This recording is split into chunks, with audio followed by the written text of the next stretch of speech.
put our legs just so. We put our legs just so. We fold our hands down in our laps and close our mouths, you know. Language is made up of sounds. So when we say a word like cat, it's actually formed by 3 distinct sounds, the k, a, and t. And so in Montessori, we help to draw the child's attention to those component parts. One of the primary ways we do that is through the I Spy game. I spy with my little eye something that sounds like k-la-ak. K-la-ak. So again, we're just focusing on those sounds, that blending of sounds that goes on when we actually create the language that comes out of our mouths is something that they're aware of. And that really helps with a lot of stumbling blocks that kids often come upon as they embark on the more abstract aspect of language, which is the writing and the reading.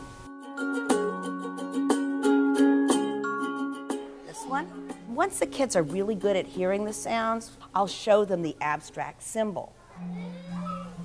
So then we bring the sandpaper letters, which are large, so that when the child forms the letters, not only is it tactile because the sandpaper shows where the formation of the letter is, it's also kinesthetic. They're actually moving their body as they form that letter sound. They're taking in this information about this abstraction using 4 senses, basically, which really helps them to incarnate that, if you will. So once they've learned all or most of their sounds using the sandpaper letters, they move on to the movable alphabet.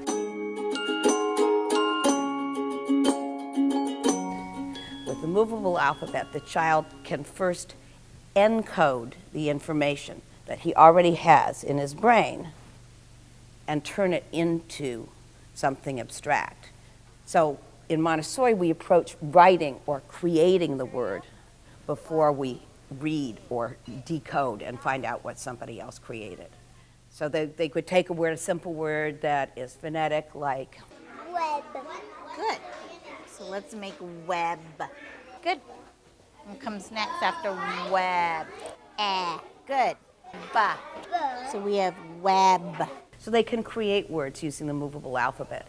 This is, again, allows the child that creativity of thinking of his own words and self-expression, which is such an important aspect of language. After the child's been working with the movable alphabet for 6 weeks, 2 months, something like that, depends on the child, we have a very special material called the object box.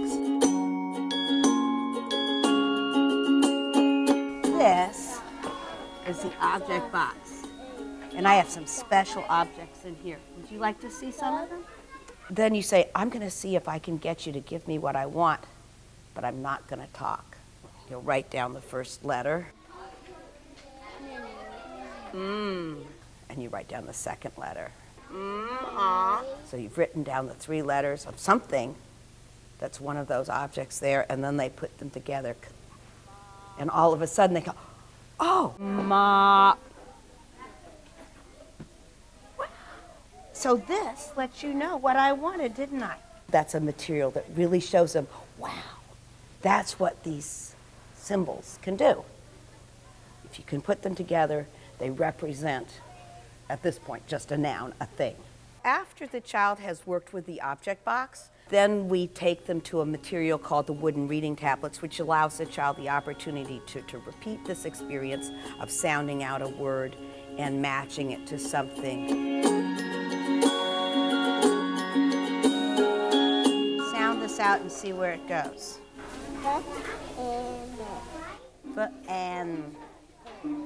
So there's a picture, and then there's a word underneath. And they can put the label by the tablet, pull the tablet up, and check and see, is that indeed the correct word? Once they can read, they are much more independent in how they get their information. Reading is what opens you up to the possibilities of the entire world. The end goal is that kids love to read. And so as we're dealing with all these nuts and bolts and bits and pieces, we always have to remember that that is an essential aspect of the whole process.